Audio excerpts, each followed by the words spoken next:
Hello student, अलमीरा online school classes में आप सभी का स्वागत है। मैं मनीष मालवीय, क्लास 10th का साइंस का जो अपन पढ़ रहे थे उसका आगे का भाग अध्याय 3 का आनुवंशिकी, जिसके बारे में अपन ने अब तक पढ़ा है एक क्लास में। क्या आनुवंशिकी क्या होती है, आनुवंशिक लक्षण क्या होते हैं, उसके बाद वंशागति क्या होती है, फिर मेंडल के बारे में अपन ने पढ़ा। मेंडल की सफलता के कारणों के बारे में पढ़ा कि मेंडल के अलावा भी तो कई व्यक्तियों ने प्रयोग किए थे, तो उनको कामयाबी क्यों नहीं मिली और इन्हीं को कामयाबी क्यों मिली, उनके बारे में अपन ने पढ़ा। ठीक है, मेंडल की सफलता के कारण पढ़े, जिसमें हमने पढ़ा था कि मेंडल ने एक समय में एक ही लक्षण की वंशागति का अध्ययन किया। वो एक समय में एक ही लक्षण की वंशागति का अध्ययन करते थे। फिर दूसरा उनका सांख्यिकी विश्लेषण के बारे में कि जो भी उनको रिजल्ट प्राप्त हुआ, परिणाम प्राप्त हुआ, उसको सावधानी पूर्वक लिखा। फिर तीसरा था अपना उनने पौधे का भी चयन बहुत सावधानी पूर्वक किया। उन्होंने ऐसा पौधा चुना जिसका कम समय में उत्पादन हो जाए, वह फसल परिपक्व हो जाए। फिर मटर का पौधा चुना था उन्होंने, तो मटर का पौधा ही क्यों चुना, उसके कारण क्या थे, उसके बारे में भी पढ़ा। तो मटर एक द्विलिंगी एक वर्षीय पादप था। मटर एक वर्षीय पादप था जिसमें एक साल में फल फूल सब आ जाते थे। फिर मटर का जो बारे में द्विलिंगी पुष्प था। मटर में जो द्विलिंगी पुष्प होते हैं जिसमें स्त्री केसर और पुंकेसर सभी एक जगह एक ही फूल में होते हैं, जिसके कारण स्वपरागण आसानी से हो जाता था। फिर विपुंसन विधि द्वारा पर परागण भी आसानी से हो जाता था और विप्रियासी लक्षण थे उनमें स्पष्ट दिखाई देने वाले। अब मेंडल ने अपने प्रयोग में किन किन विप्रियासी लक्षणों के बारे में अध्ययन किया। उन्होंने अपने 10 साल के जो प्रयोग किए उसमें लगभग इन 7 प्रकार के लक्षणों का क्या किया, अध्ययन किया, उनकी वंशागति के बारे में देखा। तो कौन कौन से थे, सवाल बन जाए कि मेंडल द्वारा प्रयोग किए गए 7 जोड़ी विप्रियासी लक्षणों के नाम लिखिए या उनके बारे में बताइए। तो क्या लिखना है उनको। पहला लक्षण था पादप की ऊंचाई के बारे में उन्होंने अध्ययन किया। उन्होंने क्या किया, उन्होंने ये किया कि उन्होंने पादप की ऊंचाई के बारे में अध्ययन किया और 2 पौधे लिए, जिसमें एक तो पूरा लंबा था जिसमें सभी लंबे वाले जीन थे और एक पूरा बौना था। अब यहाँ पे ऊपर प्रभावी और अप्रभावी लिख रखा है। प्रभावी का मतलब जब 2 पौधों को यानी लंबे और बौने पौधे को आपस में संकरण करवाया गया, इनसे नए पौधे बनाए गए, तो उसमें से जो इन दोनों का जीन अलग था, लंबेपन का जीन अलग होता है, बौनेपन का जीन अलग होता है। तो इन आगे जो भी इनके संकरण करवाने के बाद नए पौधे जो भी आ रहे थे, उन पौधों में जो गुण खुद को दर्शाता था वो प्रभावी गुण होता था और जो खुद को नहीं दर्शा पाता था वो अप्रभावी गुण होता था। कहने का मतलब यदि एक जीन इससे लिया जाए और एक जीन इससे लिया जाए और नया पौधा बनाया जाए, दोनों को मिला के, तो इसमें जो लंबाई के अंदर जो लंबेपन का गुण है वो हमेशा क्या करता है, बौनेपन के गुण को छिपा देता है। इसी तरह जो ये 7 प्रभावी जो गुण है वो हमेशा इन 7 अप्रभावी गुणों को छुपा देते हैं, दबा देते हैं। पादप की ऊंचाई, लंबा और बौना, ये विप्रियासी लक्षण था पहला जिस पर उन्होंने प्रयोग किया। दूसरा पुष्प की स्थिति थी। फूल कैसा था, फूल किस स्थिति में होता था, फूल की स्थिति कक्षीय और अग्रस। कक्षीय का मतलब जैसे ये डाली है, उसके ये कक्षा में जो फूल होते थे, एक इधर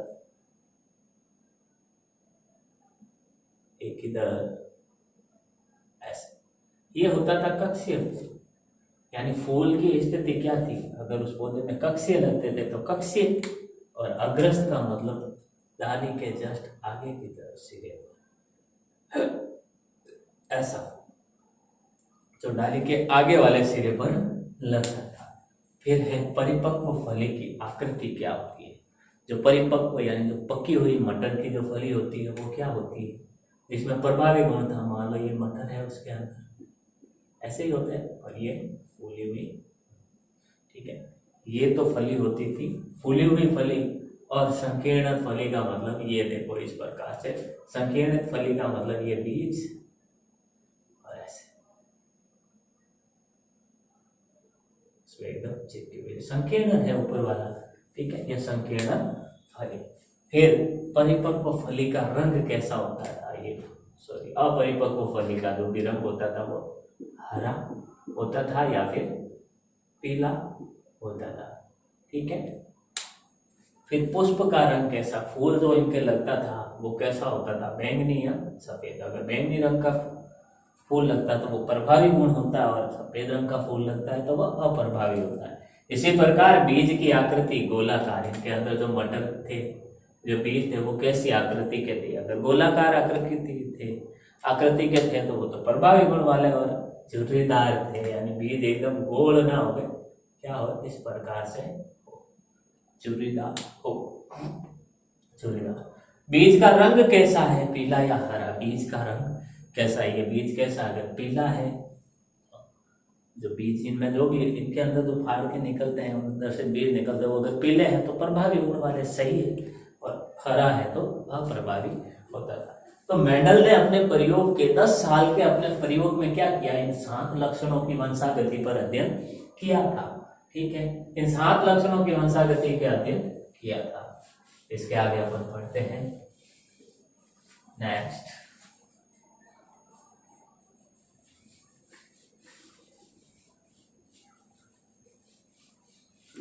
आगे अपन पढ़ते हैं।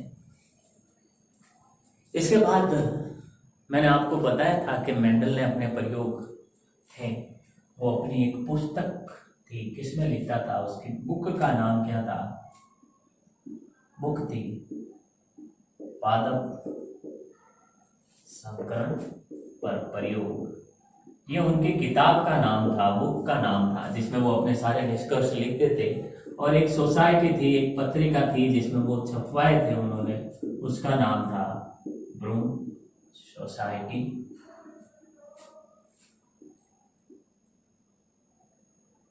ऑफ नेचुरल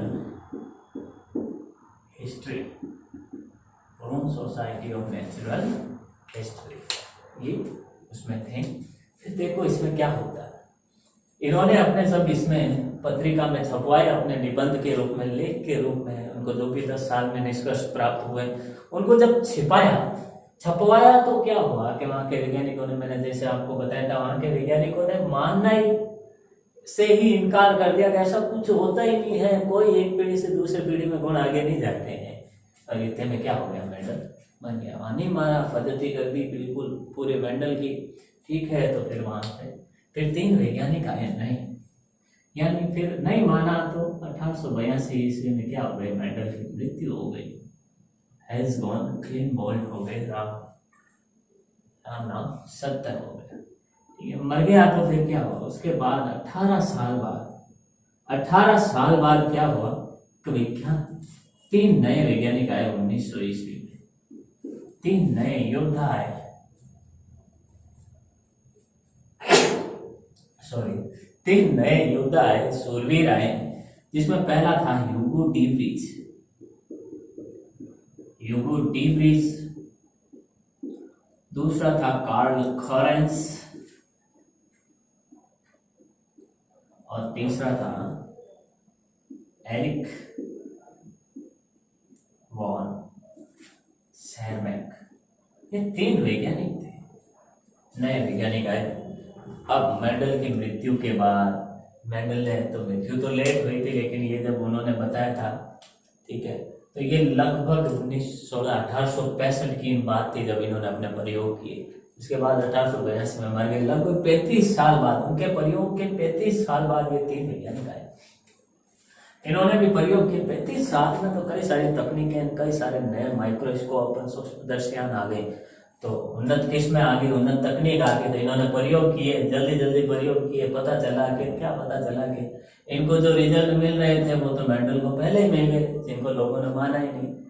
तब इन्होंने जाकर उन वैज्ञानिकों को बताया कि मेंडल ने पहले ही बता दिया था हमसे, लेकिन हमने माना नहीं है, क्या करें। उनके उनको आनुवांशिकी का जनक बोला गया, उनको ये उपाधि दी गई।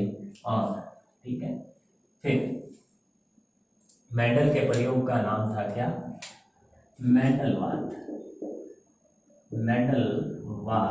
और इन्होंने नई तकनीक, नए फैसिलिटी, नई सुविधा के साथ किया, तो इनका प्रयोग का नाम हुआ नव मेंडलवाद, प्रयोग का नाम रखा गया। उसके बाद क्या हुआ, उसके बाद हुआ ये, देखिए, जब नव मेंडलवाद नाम रखा गया, इसके बाद आपकी कोर्स के अंदर, किताब के अंदर कुछ आनुवांशिक शब्दावली, कुछ परिभाषाएं दी गई हैं। उन परिभाषाओं पर आज अपन चर्चा करेंगे इस क्लास में, और कोशिश करूंगा कि जो 20 परिभाषाएं आपके दे रखी है उनके बारे में हम अध्ययन कर सके। पहली जो परिभाषा है वो क्या है, देखिए। पहली परिभाषा है वो है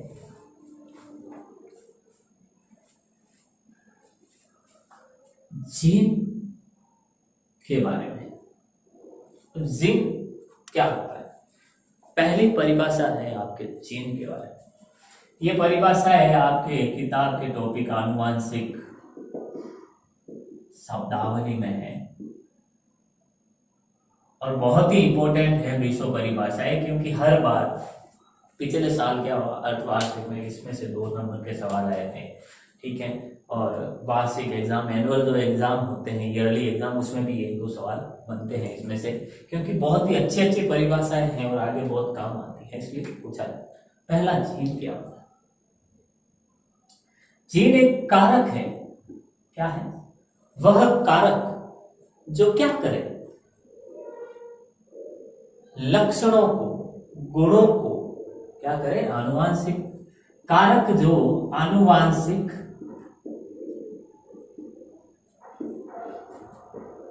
लक्षणों या गुणों को क्या करे, एक पीढ़ी या जनक पीढ़ी से कहां ले जाए, संतति पीढ़ी में लेके जाए।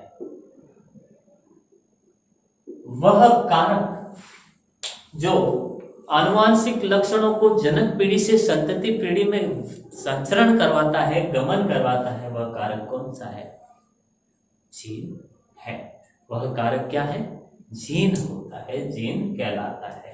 ध्यान दे एक बार फिर से कि वह कारक जो आनुवांशिक लक्षणों और गुणों को एक पीढ़ी से दूसरी पीढ़ी में ले जाता है, या जनक पीढ़ी से संतति पीढ़ी में ले जाता है, उसे अपन क्या कहते हैं, जीन कहते हैं। आगे दूसरी परिभाषा है युग्म विकल्पी। युग्म विकल्पी क्या होता है, युग्म विकल्पी देखिए। युग्म विकल्पी का मतलब होता है, यहाँ जो जीन होते हैं वो जोड़े में होते हैं। वो क्या होते हैं, जोड़े में होते हैं।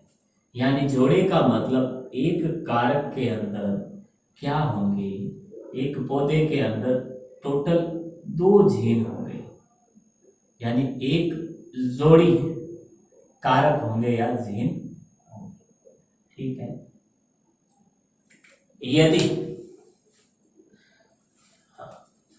यदि क्या होता है,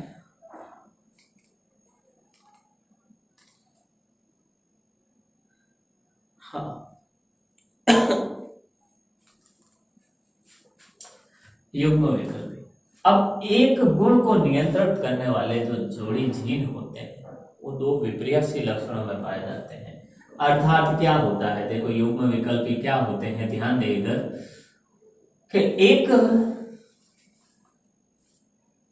लक्षण या गुण को नियंत्रित करने वाले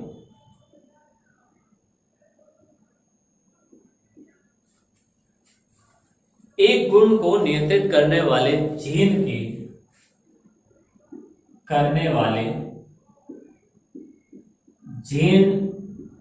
के विपर्यासी स्वरूप को क्या कहते हैं, अपन युग्म विकल्पी कहते हैं। लक्षण या गुण को, किसी लक्षण या गुण को नियंत्रित करने वाले जीन के विपर्यासी स्वरूप को अपन क्या कहते हैं, विपर्यासी स्वरूप को अपन क्या कहते हैं, युग्म विकल्पी कहते हैं। देखिए इसमें क्या होता है, जैसे एक गुण है टी, ये लंबेपन का गुण है, किसी पौधा, कोई पौधा है क्या, लंबा है, तो इसका लंबे का उल्टा क्या होगा, बोना। ये स्मॉल टी से दर्शाते हैं इसको कैपिटल टी से दर्शाते हैं। तो लंबे का उल्टा या विपर्यासी क्या होगा, बोना। तो यही तो है लक्षण या गुण को नियंत्रित करने वाले जीन के विक्रियाशील स्वरूप। अब लंबाई का गुण किससे नियंत्रित होगा? दो प्रकार के जीनों से, या तो पौधा लंबा होगा या बोना होगा, या तो पौधा क्या होगा? लंबा होगा या बोना होगा। तो इनके जो आपसी जो स्वरूप है, ये जो विक्रियाशील स्वरूप है, ये क्या कहलाता है? युग्म विकल्पी कहलाता है। किसी भी गुण को नियंत्रित करने वाले जीन का विक्रियाशील स्वरूप क्या कहलाता है? युग्म विकल्पी कहलाता है। तीसरा है फिर समयुग्मजी। समयुग्मजी, अब समयुग्मजी क्या होता है? ये जो होता है वो युग्म विकल्पी के दो प्रकार है। समयुग्मजी क्या होते हैं? देखिए, समयुग्मजी होता है किसी लक्षण या गुण को नियंत्रित करने वाले जो जीन हैं, यदि वो जीन क्या हो? दोनों समान, दोनों समान हो तो इसे समयुग्मजी कहते हैं। समान का मतलब, मान लो एक लंबेपन का गुण है, ठीक है, एक लंबेपन का गुण है, और लंबे के गुण को अपन कैपिटल टी से दर्शाते हैं। और हम जानते हैं कि जो जीन होते हैं, जो एक गुण होता है, एक जो गुण होता है वो दो जीनों से मिलकर बना होता है, दो जीन उसको निर्धारित करते हैं। तो लंबेपन के गुण में क्या होंगे? दो कैपिटल टी होंगे, ठीक है। जब ये दोनों जीन, यानी एक गुण को नियंत्रित करने वाले जब दोनों जीन, अर्थात ये दोनों जीन क्या हो? समान हो तो इसे समयुग्मजी कहते हैं। दोनों जीन एक जैसे हो तो इसकी परिभाषा ये होती है कि किसी गुण को, किसी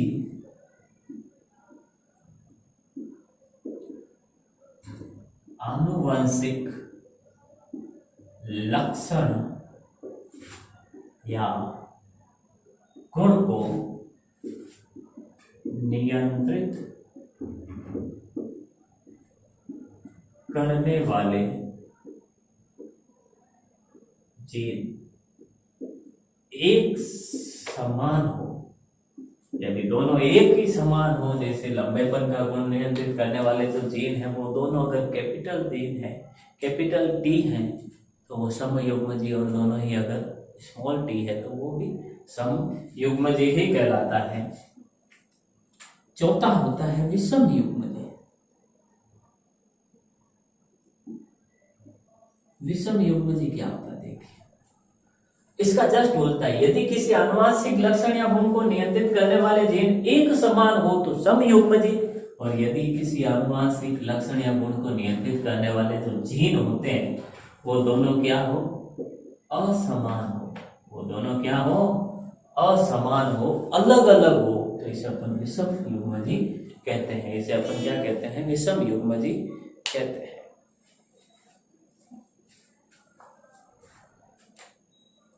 फिर अगली परिभाषा आती है लक्षण प्रारूप, और इसके आगे आएगी छठी सीन प्रारूप। दोनों अंतर के रूप में पूछी जाती है। ये दोनों भी अंतर के रूप में पूछी जाती है, और ये दोनों भी अंतर के रूप में पूछी जाती है कि समयुग्मजी विषमयुग्मजी में क्या अंतर है, 1 नंबर 2 नंबर में पूछा जाता है। और इसी तरह और में भी पूछा जाता है लक्षण प्रारूप जीन प्रारूप में क्या अंतर है। तो देखिए, लक्षण प्रारूप यानी बाह्य आकारिकी, एक शब्द याद रखना बस, इसमें बाह्य आकारिकी, बाहर से कैसा दिखाई देता है। बाहर से पौधा देखने से, आंखों से देखने पर लंबा है, लंबा है, छोटा है, छोटा है, फूल कैसा है, पीला है, पीला है, हरा है, हरा है, बैंगनी है। बाहर से जो चीजें हमें दिखाई देती है वो लक्षण प्रारूप होते हैं। बाह्य जो लक्षण होते हैं, लक्षण होते हैं, वो लक्षण प्रारूप जिन्हें अपन आंखों से देख सकते हैं। जबकि जीन प्रारूप क्या होता है? आंतरिक जीनीय संरचना, यानी बाहर से लंबा है, बौना है, लेकिन आंतरिक जीनीय संरचना में एक तो लंबाई है, इसे भी अपन लंबाई कहते हैं और इसे भी लंबाई कहते हैं, ठीक है। ये तो हो गया शुद्ध लंबा और ये हो गया अशुद्ध लंबा। ये दोनों हो गए शुद्ध लंबा और अशुद्ध लंबा, है दोनों ही लंबे, ठीक है। तो अगर बाहर से देखेंगे तो दोनों ही लंबे दिखाई देंगे, तो बाह्य जो लक्षण प्रारूप होगा उसमें हम इन पौधों को लंबा कहेंगे, लेकिन जीन प्रारूप में हम इस पौधे को अलग रखेंगे और इस पौधे को अलग रखेंगे। सातवां जो परिभाषा है, सातवीं परिभाषा है प्रभावी और लक्षण और अप्रभावी लक्षण। प्रभावी लक्षण और अप्रभावी लक्षण क्या होता है इसमें देखिए। प्रभावी लक्षण मतलब जब हम दो पौधों के बीच क्या करवाते हैं, संकरण करवाते हैं, दो पौधों को आपस में क्रिया करवाते हैं। मान लो ये दो पौधे हैं, ये टी टी और टी, यानी ये तो लंबा है, जो शुद्ध लंबा है, ये अशुद्ध, ये पौना है, तो पूरा पौना ही है। ठीक है, इसके बीच जब अपन संकरण करवाते हैं तो पहला कैपिटल टी का स्मॉल टी से कराएंगे तो एक कैपिटल और एक स्मॉल होगा। इस कैपिटल का इस दूसरे वाले स्मॉल से कराएंगे तो कैपिटल स्मॉल, इसका इससे करवाएंगे कैपिटल स्मॉल, इसके कराएंगे स्मॉल।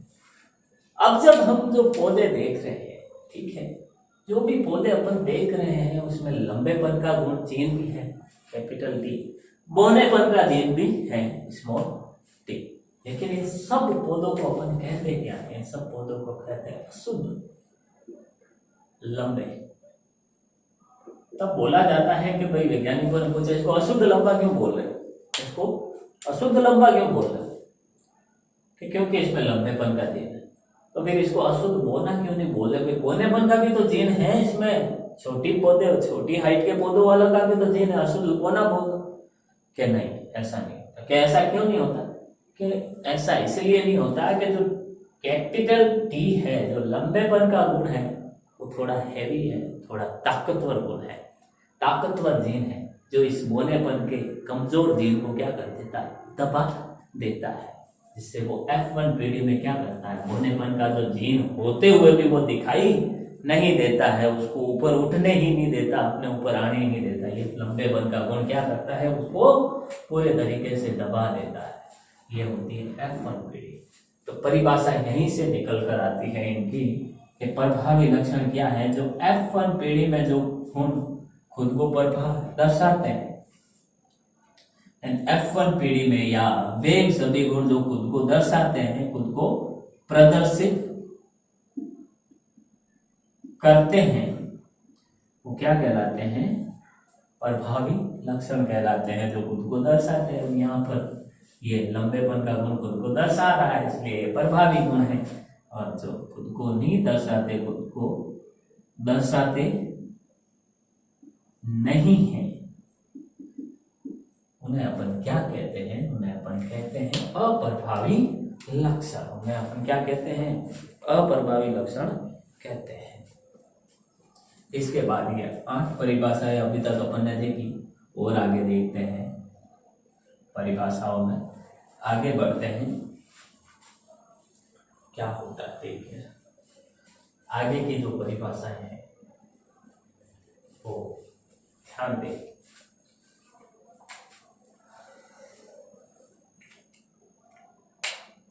आगे की परिभाषाएं देखिए। 9वीं परिभाषाएं क्या है, संकरण के बारे में परिभाषाएं हैं, जिसमें एक संकर संकरण। पहले 9वीं परिभाषा में एक संकर संकरण क्या होता है, एक संकर संकरण। देखिए एक संकर संकरण में ये चीज होती है कि एक संकर संकरण में क्या होता है, हम जो संकरण करवाते हैं, यानी दो पौधों को आपस में मिलाते हैं, तो उनमें सिर्फ एक ही गुण को ध्यान में रखते हैं। जैसे ये पौधा हमने लिया था पहले, कैपिटल टी और स्मॉल टी वाला, लंबा और बौना।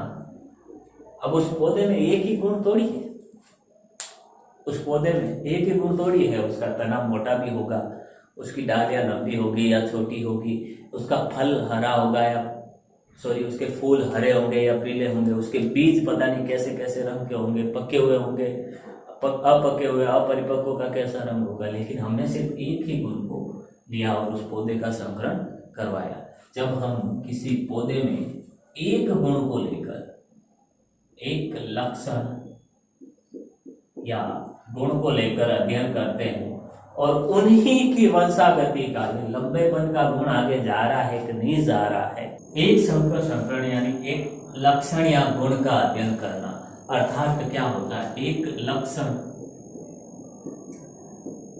या जो गुण होता है उसमें क्या होता है कि वह एक लक्षण या गुण एक पीढ़ी से दूसरी पीढ़ी में गमन कर रहा है कि नहीं कर रहा है।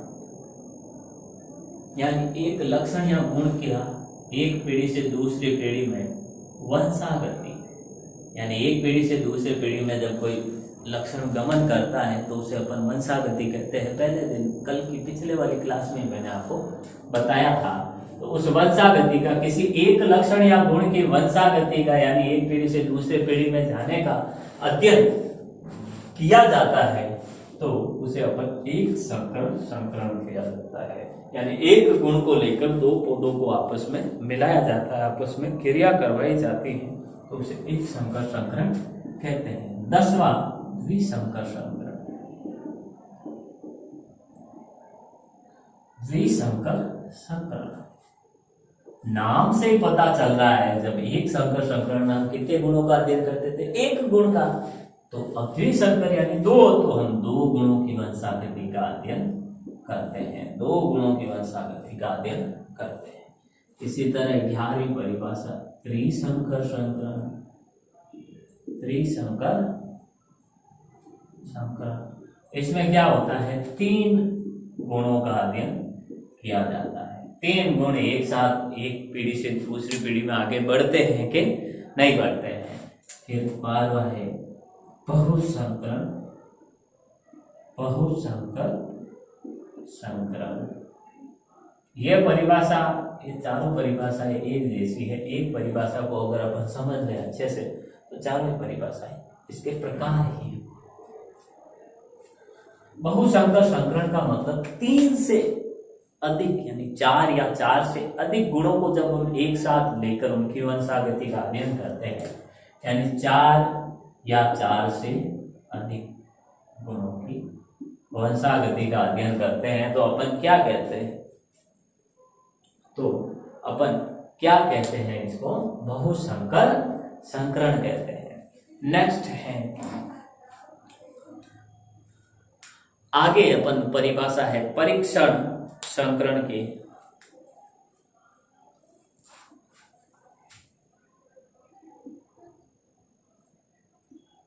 परीक्षण संकरण बहुत ही इंपॉर्टेंट है, ये पूछा गया है, ये बोर्ड एग्जाम में पूछा गया सवाल है। इसको अपन, इस परिभाषा को अपन अच्छे से समझते हैं। देखो मानो 2 पौधे लिए थे हमने, संकरण करवाया मेंडल ने, एक तो शुद्ध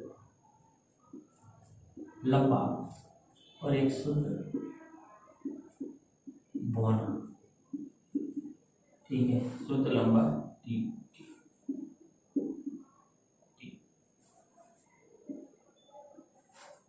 बौने में ये, इनका जब आपस में क्रिया करवाए, कैपिटल टी का स्मॉल टी से करवाया तो कैपिटल टी स्मॉल टी, फिर इस कैपिटल टी का दूसरे स्मॉल टी से करवाया तो कैपिटल टी स्मॉल टी, फिर इसका इससे करवाया capital T small T, capital T small T, ये होता है। इसमें क्या होता है देखिए। अब परीक्षण संकरण में क्या होता है, परीक्षण संकरण में देखो, इसको थोड़ा और डिटेल में देखते हैं। अभी ये F1 पीढ़ी आई है, F1 पीढ़ी में क्या होता है, ये लंबेपन का गुण होता है, वो तो अपने आप को दर्शाता है, और ये बौनेपन का गुण खुद को नहीं दर्शाता। तो ये तो कहलाता है प्रभावी और ये होता है अप्रभावी, अप्रभावी गुण, ठीक है। इनमें क्या होता है, इनमें होता ये है कि जो भी F1 पीढ़ी में जो पादप पाए जाते हैं, अब F1 पीढ़ी में चारों पादप है, ठीक है, एक जैसे है, उनमें से एक पादप ले लिया, ये ले लिया अशुद्ध लंबा, इस पादप का संकरण अप्रभावी जीन वाले जनक पादप से करवाया जाता है। यहाँ पर अप्रभावी जीन कौन सा है, बोनेपन का, उसका जनक कौन सा है, शुद्ध, इसका संकरण इससे करवाया जाता है। तो इसे अपन परीक्षण संकरण कहते हैं। यानी F1 पीढ़ी में प्राप्त पौधों में क्या होता है, इसकी परिभाषा, F1 पीढ़ी में प्राप्त पौधों का, ये F1 पीढ़ी के प्राप्त पौधे, इन पौधों का संकरण अप्रभावी जीन वाले पादप से करवाना। अब अप्रभावी जीन वाला F1 पीढ़ी के पादपों का संकरण अप्रभावी जीन कौन सा है, स्मॉल डी वाला, शुद्ध बोने वाला, उसके पादप से करवाना। उसका पादप कौन सा है, ये वाला। इन दोनों के बीच संकरण करवाते हैं। तो ये जो संकरण होता है, ये जो क्रॉस होता है, वो परीक्षण संकरण कहलाता है। परीक्षण संकरण कहलाता है। उसके बाद आगे की जो परिभाषा है, देखिए आगे की परिभाषा क्या कहती है। आगे की परिभाषा कहती है 14वीं, संकर पूर्वज संकरण। पूर्वज संकरण या इसे पश्च संकरण भी कहते हैं। पश्च संकरण भी कहते हैं। क्या होता है, पहले अपन ने परीक्षण संकरण में देखा था कि हाँ, हमको फर्स्ट पीढ़ी में ये पौधे प्राप्त हुए, F1 पीढ़ी में इसका संकरण हमने अप्रभावी जीन के साथ करवाया, क्योंकि ऊपर दो जीन पौधों के बीच अपन ने संकरण करवाया था, जिसमें से ये अप्रभावी था। उसके साथ अपन F1 पीढ़ी के पादपों का अगर अप्रभावी जीन वाले पादप से संकरण करवाया जाए तो इसे परीक्षण संकरण कहते हैं। लेकिन जब इन F1 पीढ़ी के पादपों का संकरण किसी भी ऊपर वाले जो दो जनक है, चाहे अप्रभावी हो चाहे प्रभावी हो, दोनों में से किसी के साथ भी करवा दे, यानी उल्टा चला जाए, वापस बेग चले अपन, तो इसे अपन संकर पूर्वज संकरण कहते हैं, यानी पश्च संकरण कहते हैं। यानी F1 पीढ़ी में जो भी पौधे प्राप्त हुआ, उनका ऊपर वाले दोनों पौधों में से किसी के साथ, किसी एक के साथ करवाया जाए संकरण, तो वो कहलाता है पश्च संकरण। फिर अगली परिभाषा है व्युत्क्रम संकरण, 15वीं है व्युत्क्रम संकरण। ये थोड़ी अच्छी परिभाषा है। क्या होता है इसमें कि मान लियो हमने दो पौधे लिए, ए व बी पौधे। पहले जब हमने संकरण करवाया तो उसमें ए था नर और बी था, वो थी मादा। ए नर था और बी क्या थी, मादा थी। अब ए नर था, बी थी मादा। ये पहली बार उनमें संकरण। जब अगली बार संकरण करवाया तो इस बार ए को बना दिया मादा और बी को बना दिया नर, और फिर उनके बीच संकरण करवाया गया। यानी पहली बार में ए को नर व मादा लिया हो तो दूसरी बार उसका उल्टा करना, ए को मादा व बी को नर लिया जाए तो उल्टा करना, यानी व्युत्क्रम करना क्या कहलाता है, व्युत्क्रम संकरण कहलाता है। यानी ऐसा संकरण जिसमें प्रथम स्थिति में ए को नर व बी को मादा लिया जाए व द्वितीय स्थिति में ए को मादा व बी को नर लिया जाए, यानी उल्टा किया जाए, उसे व्युत्क्रम संकरण कहते हैं। आगे की हम 2-3 परिभाषाएं और हैं, उनके बारे में हम देख लेते हैं जल्दी से। देखिए आगे क्या होता है। फिर है जनक पीढ़ी, अगली है जनक पीढ़ी। जनक पीढ़ी में क्या होता है देखिए। जनक पीढ़ी यानी ऐसे पादप जिनके बीच संकरण करवाया जाता है, जिनके बीच संकरण होता है, उन्हें अपन क्या कहते हैं, जनक पीढ़ी कहते हैं। ठीक है, 70वीं परिभाषा है ऐसा है, फिर है F1 पीढ़ी, यानी जनक पीढ़ी के संकरण से प्राप्त पादप जनक पीढ़ी के संकरण से प्राप्त पादप जो भी होते हैं वो क्या कहलाते हैं? F1 पीढ़ी के पादप कहलाते हैं। 18वीं परिभाषा है F2 पीढ़ी। F2 पीढ़ी, F2 पीढ़ी क्या होती है? F2 पीढ़ी होती है यहाँ F1 पीढ़ी के जो पादप होते हैं, पीढ़ी के पादप में संकरण से प्राप्त पादप, यानी पहले हमने जनक पीढ़ी में जो संकरण करवाया उससे जो पौधे प्राप्त होते हैं वो F1 पीढ़ी के पादप कहलाते हैं। अब F1 में जो भी पौधे प्राप्त हुए उनका अगर अपन संकरण करवाएं तो उनसे जो पौधे प्राप्त होंगे वो F2 पीढ़ी के पादप होंगे। तो ये हमने आज आनुवांशिक शब्दावली इनकी पूरी की और 83 लक्षणों के बारे में जाना। इस पाठ को हम आने वाली क्लासों में कंटिन्यू करेंगे और उम्मीद करता हूँ कि आज आपको जो भी समझ में आया, पढ़ाया है वो अच्छे से समझ में आया। और आज के इम्पोर्टेंट थे ये आनुवांशिक शब्दावली, इनमें से हर साल कुछ ना कुछ एक आध परिभाषा एक दो नंबर में या अंतर के रूप में पूछी जाती है। जैसे समयुग्मजी में अंतर पूछ गए, लक्षण प्रारूप जीन प्रारूप में अंतर पूछ सकते हैं, प्रभावी लक्षण और प्रभावी लक्षण में क्या अंतर है ये पूछ सकते हैं, परीक्षण संकरण और संकर पूर्व संकरण में क्या अंतर है वो पूछ सकते हैं, व्युत्क्रम संकरण में क्या होता है ये भी पूछा जा सकता है। उम्मीद करता हूँ जो भी आज मैंने आपको पढ़ाया है अच्छे से वो समझ में आया होगा। आने वाले क्लास में अपन इस पाठ को, इस अध्याय को कंटिन्यू करेंगे। Thank you.